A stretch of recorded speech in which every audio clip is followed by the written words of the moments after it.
Joining me today on another episode of The Gray Area, he is an NBA beat writer for the Dallas Mavericks for The Athletic, and a guy who I've come to get to know a little bit and does some fantastic work. Love his journey.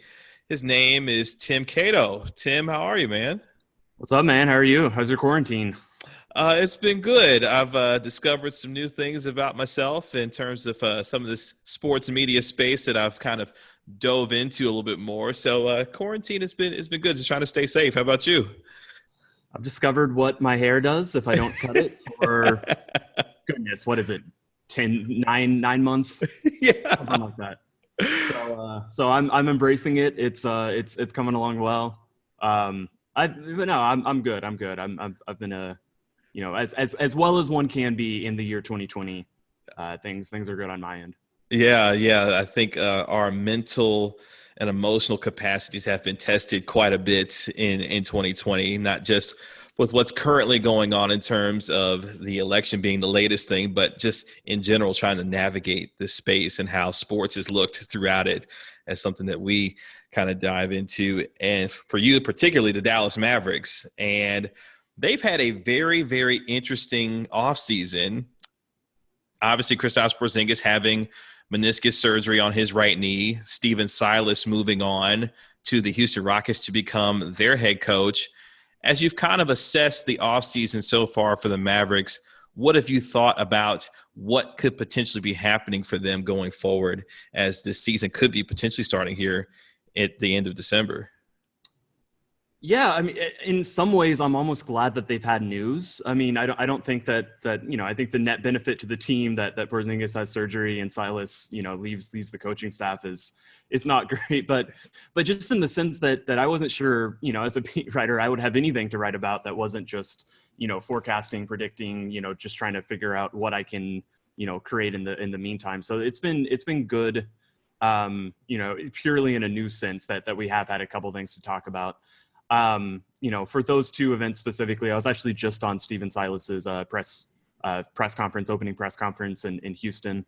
I think he's going to kill it there, and he's a guy who came to Dallas with intentions of moving on. So I think it's absolutely a loss for the staff, but it's not it's something that the team expected and knew would happen sooner than later. I think they probably feel the same about Jamal Mosley, who may not be moving on this summer, but certainly every single coaching opportunity that comes, it's definitely he's definitely going to be on everybody's radar. Beyond that, we can talk the Porzingis injury just for a little bit if you think that makes sense. I think with the season coming back earlier than we might have thought, just a few more days before Christmas now.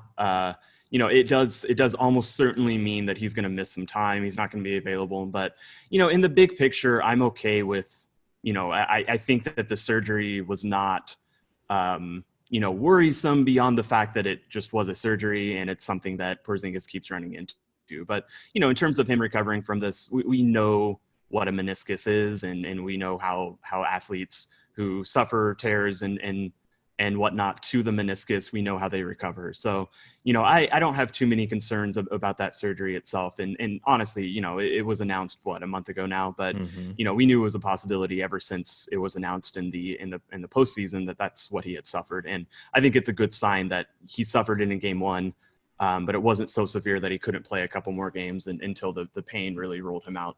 So, I think it's been a good, fine off season thus far as far as weird off seasons like this go. And I think it's all eyes ahead to the draft. And then apparently free agency starting right after that. And then we've got about a month, and it's a sprint to Christmas when things are just going to get started after that. Yeah, and as we kind of look back before we look forward toward the draft and free agency, this is a team obviously went 43-32, was able to get to the first round of the Western Conference playoffs, losing in 6 games, of course, to the Los Angeles Clippers.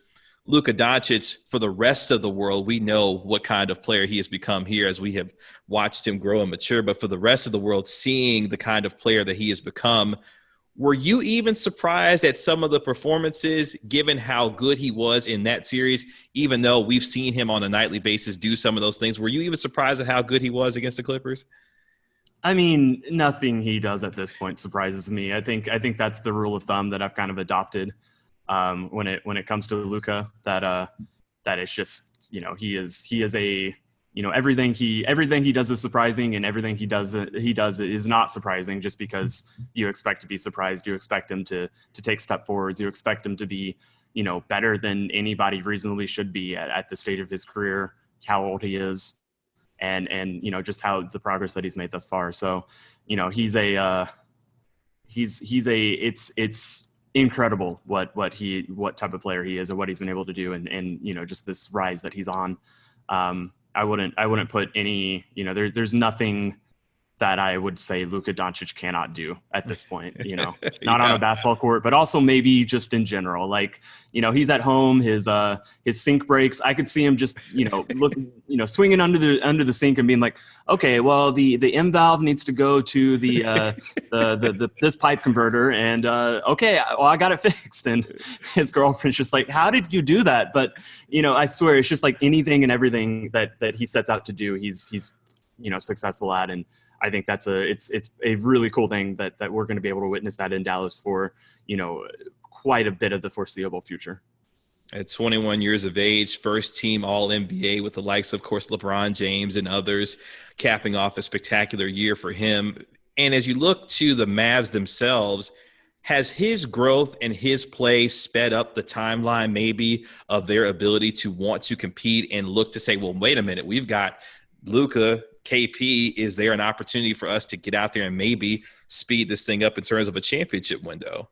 I think the timeline sped up in December of 2018, if we're being honest.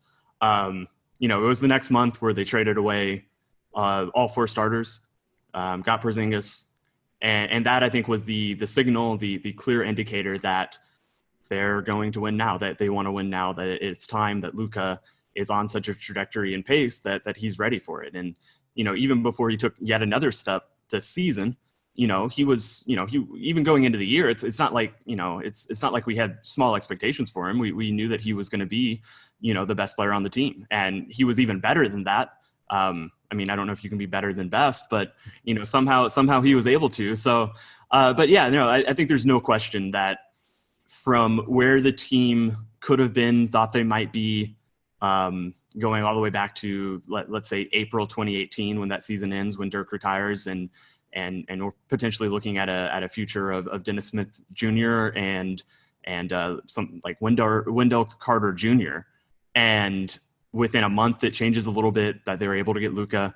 And then when he finally gets on the court and shows everyone that he is not only ready for this, but he is very quickly going to be a top 20, a top 15, now a top 5 or top 10 player.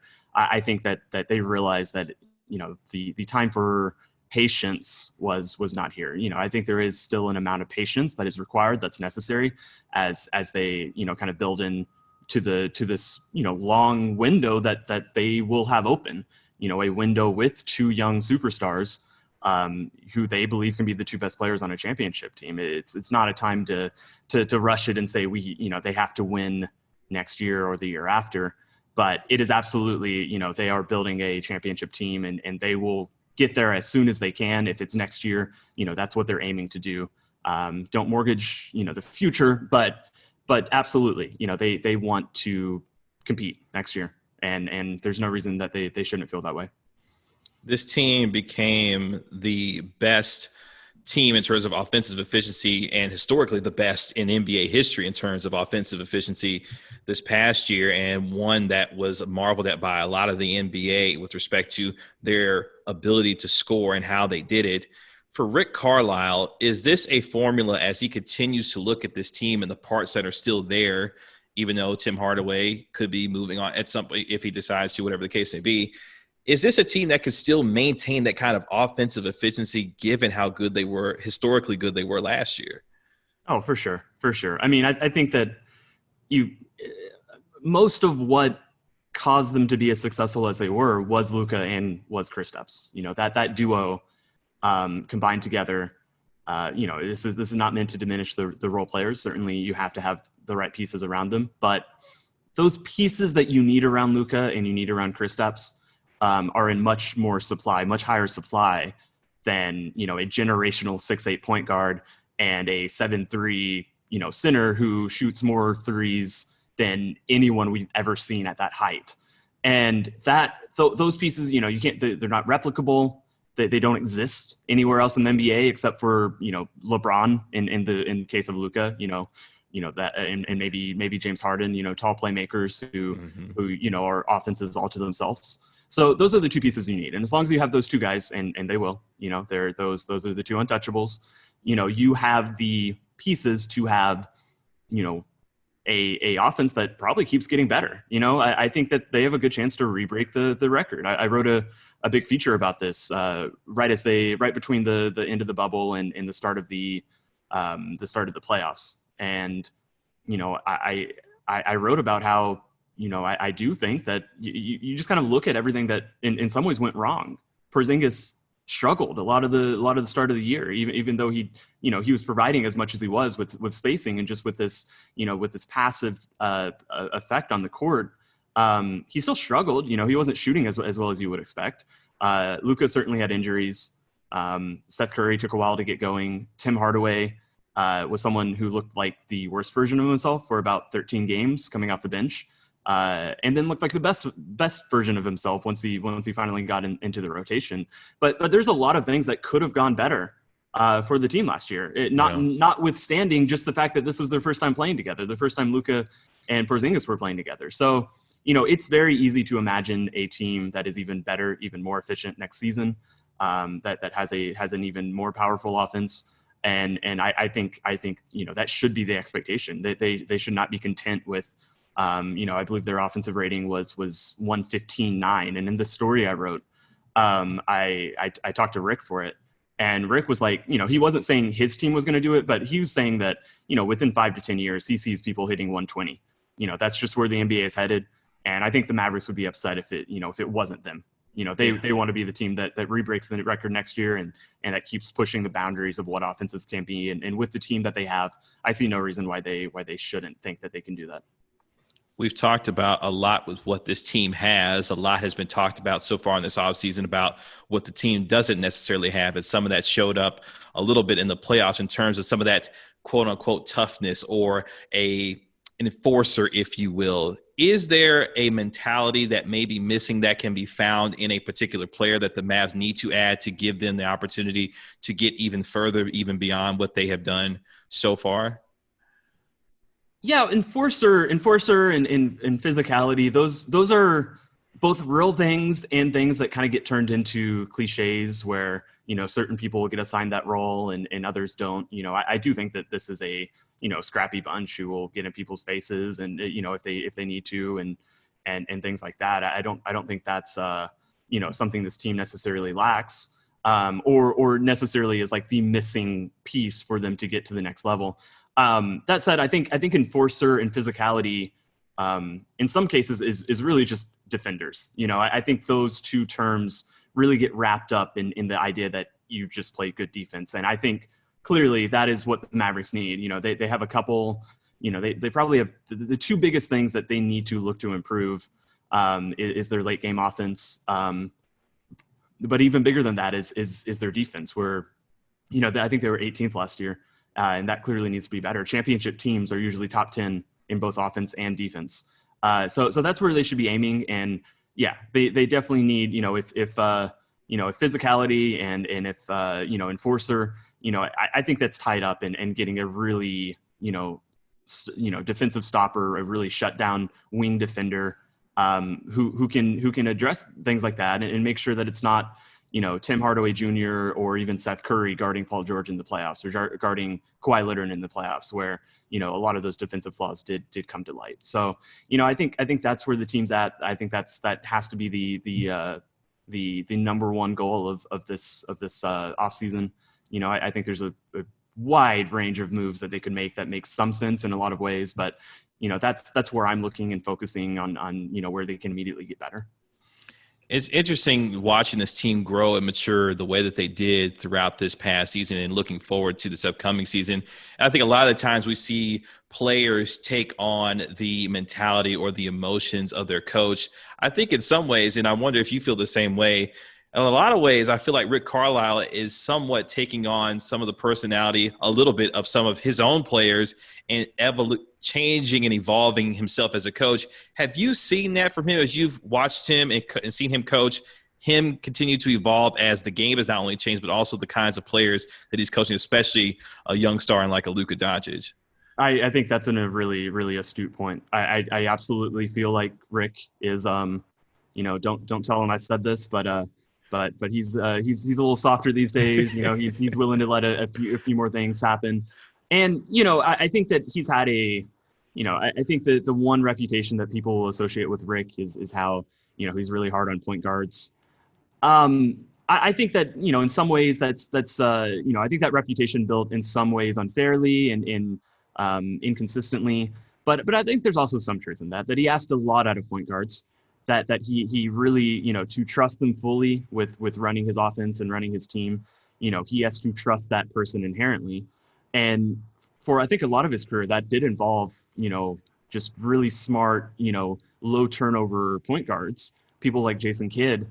And for him, to have a young star who's going to try stuff, who is going to commit turnovers, who is going to take back shots, and Luka, that is absolutely something he's had to adjust to. And I think that you see that in him, and just, like I said, the ways that he's he's eased up in a way here or there. And, I think I said, I was just on the the Stephen Silas press conference. He mentioned tough love from Carlisle, as definitely something he learned in his 2 years here. So trust me, it's not, it's definitely still there. Rick's definitely, in most ways, the coach that, we've come to know over the course of his, I think, 12 years now in Dallas.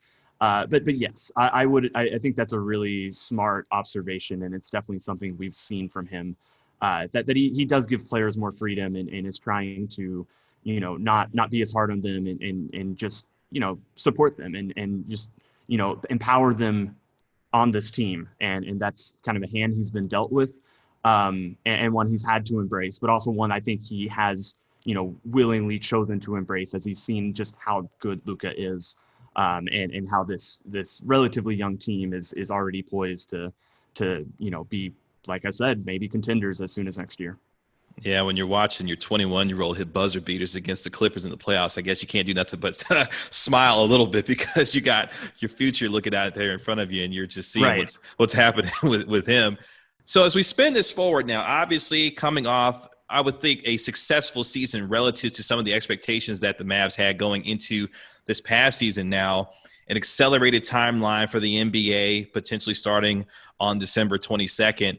As you look forward to the draft and free agency, what do you think the mode of operation is, given what you have seen from this team in years past about how they could potentially move in terms of some of the draft picks that they have, and potentially, having some movement there?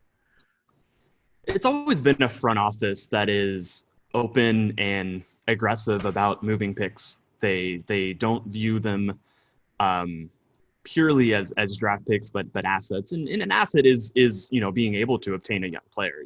I think that asset is probably an overused word in sports in general, but certainly they're open to dealing picks. I think that there are some trades that would make sense to use the 18th pick with. I think that DeLon Wright is a player who potentially, I think it's clear that he's not going to be a postseason factor for the team. He wasn't able to be. Michael Kidd-Gilchrist played more minutes than Wright against the Clippers, and that stat has stood out to me as just, I don't think that DeLon Wright, as even though I think he's a good player in certain aspects, I think on this team he just doesn't fit and isn't going to make sense for this team. So that's definitely a player that, at this point, if you've established that you don't have trust with him in the playoffs, then I think that, you can try to move on and you can clear room for opportunities for a player like Jalen Brunson, or, certainly I think that, they would be, I think they're definitely interested in acquiring a more veteran guard, whether it's a 1 year expiring or someone they sign with a mid level exception for a year. So if you move on from Wright, I could see them packaging the 18th pick or potentially the 31st. I'm not sure that's quite enough to get a deal done, but I don't think that he has zero value. DeLon Wright, he's on a decent contract. That said, the more I look at the draft, the more I'm really open and excited about a few players that they could draft there. There are it does seem like from maybe 8 to 22 or 8 to 24, there's a lot of parity. There's a lot of players that kind of fall into the same mold with the same ceilings and expectations and, just upside, I think, in general. And so I think you have to really consider that. You have to really, see what's there. Players that they could draft, people like Desmond Bain and people like Aaron Nesmith.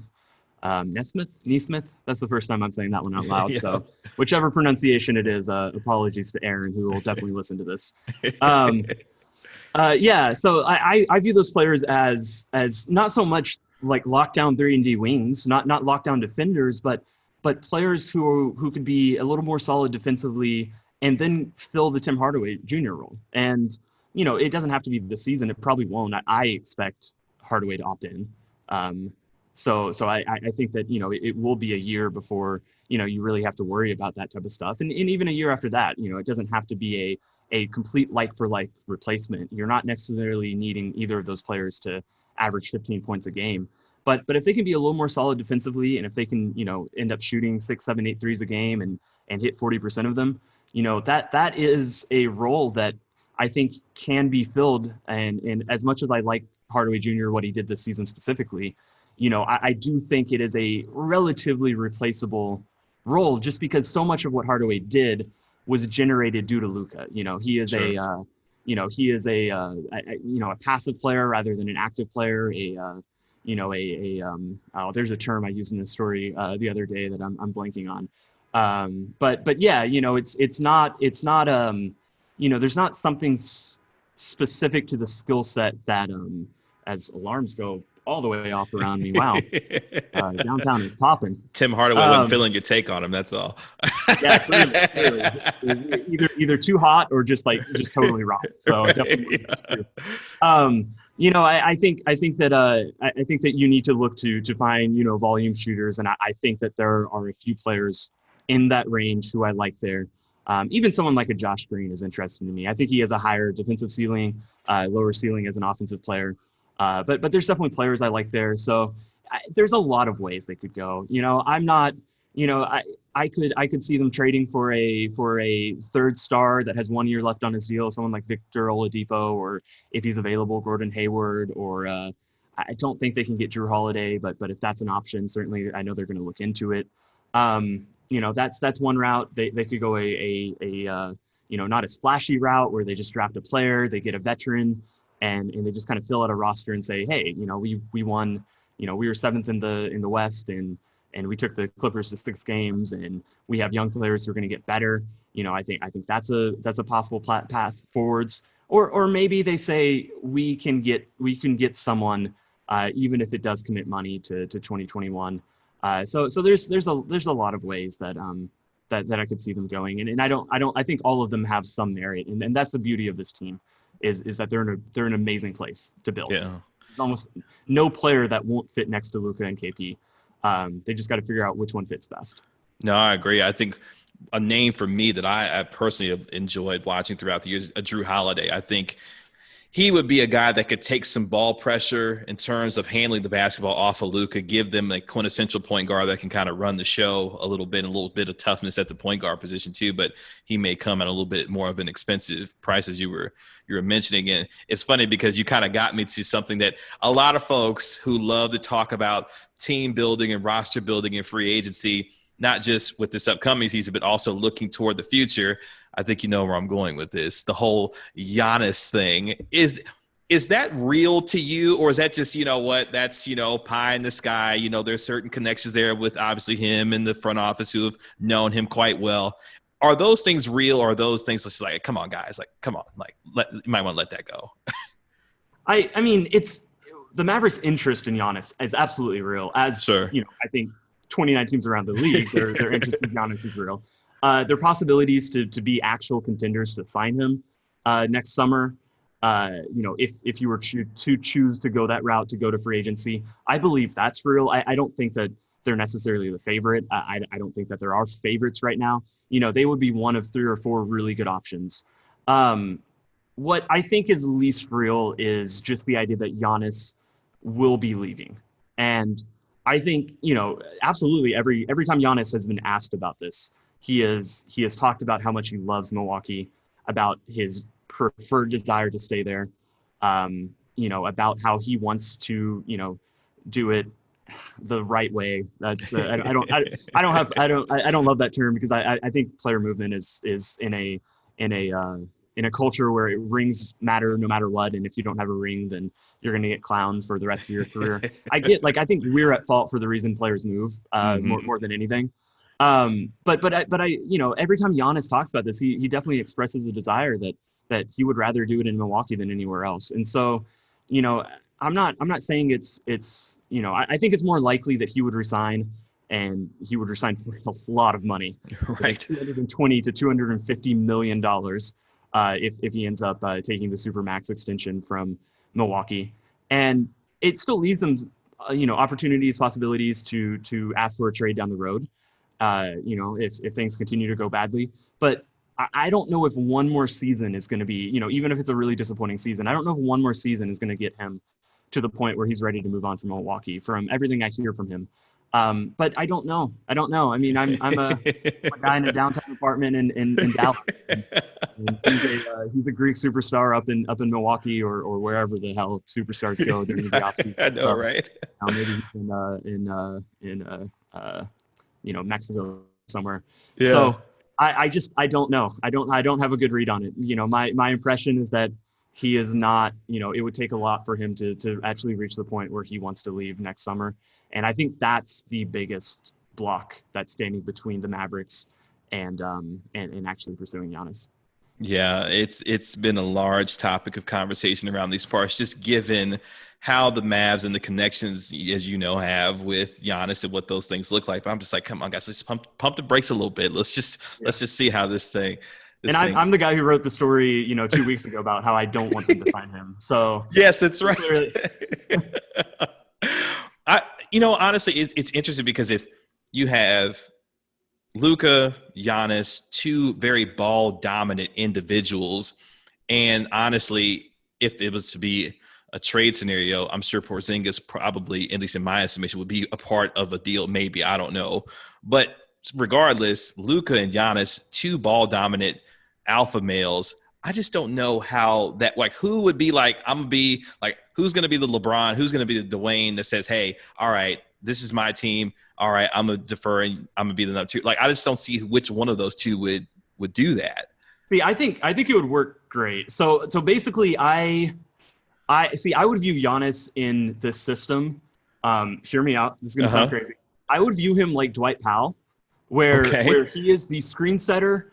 And then, every screen he sets is just he's going to be, just an absolute terror, wherever he goes, whether he rolls, whether he pops and then catches the ball and attacks the rim on the run, whether he's a lob threat, whether they hit him on a short pocket pass and he's operating in the paint in the middle of the court. He clearly has vision to then find people in the corners.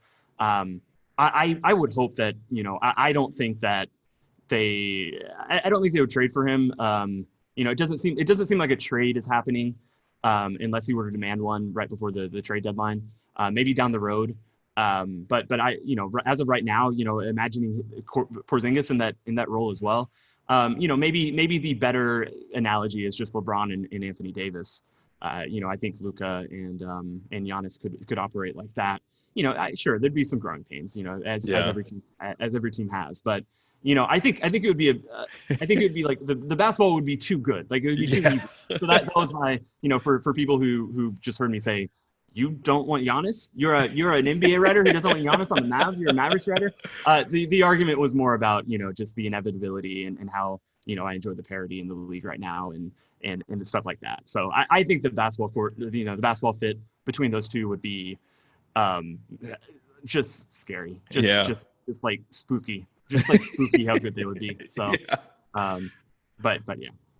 As this season is fastly approaching, as this team is currently constructed now, is their ceiling what they made and what they were this past season, or is there still more room for growth given how this roster is currently constructed if there aren't the kinds of major moves that maybe some other teams may make in free agency, or is this team basically constructed the way that they're going to be moving forward here? Yeah, I mean, there's definitely a defensive ceiling. You know, you can only be so good with the defenders they currently have on the roster. It's you know, it was a problem against the Clippers, clearly. It was a problem throughout the regular season. I think that, you know, they really struggled late in games as well. I brought that up earlier, their late game offense. All Mavericks fans are well aware that the clutch time offense was an issue. And I think they can make some improvements there, some strides there. You know, even if they brought the exact same team into next year. I also think they can address it and you know, have even better ways to kind of solve that problem. But, you know, I definitely see this team, you know, like Luka especially. I thought Luka a lot of times was one of the reasons that they struggled late in games. And there's a lot of reasons, and it wasn't, you know, by no means was it totally him. But, you know, I do think he would be helped by being able to give it up to another ball handler, just to have another look on the floor, to have a guy, you know, who can just take a little bit of pressure off him. I think that's important. I think that's something they should look into. But I do think they can make some strides there, and I do think they will be better closing out games next season. You know, with the same team. But I also know that, you know, they're trying to improve. That there's ways they can improve, and that's, you know, that should be the crucial imperative for what they're doing this summer, this off season. So yeah, you know, there's definitely room for growth. You know, when we were talking about the historic offense, you know, just, you know, all the things early in the season that kind of weighed them down, and they still finished with the historic offense. You know, those things could go better. So yes and no. You know, I don't know if they're going to be proper title contenders next year. I would expect them to get better with the same roster. But without a new player, without, you know, just a bit more talent in the right areas, I do think that they have another step to make, even if they could make a half step with the roster they have right now. As we come to a close here, I think one of the things that not just for the Mavericks, but for the NBA as a whole, being able to pull off the entire bubble situation that they did in Orlando, what were your observations about how the NBA was able to get this ultimately done and getting a champion crown, of course, in the Los Angeles Lakers, and how that looks now going forward, given the financial challenges that they're going to be facing going forward, not just this year, but really for the next 2 to 3 years, as far as the league is concerned? I mean, the bubble just goes to show that you know, it's amazing what humans can do when you have a bunch of billionaires who are making sure. Yeah. I was, you know, I did go in with some skepticism. There's the word. And I thought it was a cool product. You know, the certainly the final series and especially the finals, you know, was missing the fans. That element was clearly not there. But at the same time, you know, it was, you know, there's obviously no way for that to happen. And you know, it's enough that we even got that series to happen. So, you know, I am going to continue, I guess, giving the NBA the benefit of the doubt for the most part. You know, I think their reasonings behind why they want games to continue is pretty clear. And I get it. You know, that's the way that I guess the world works.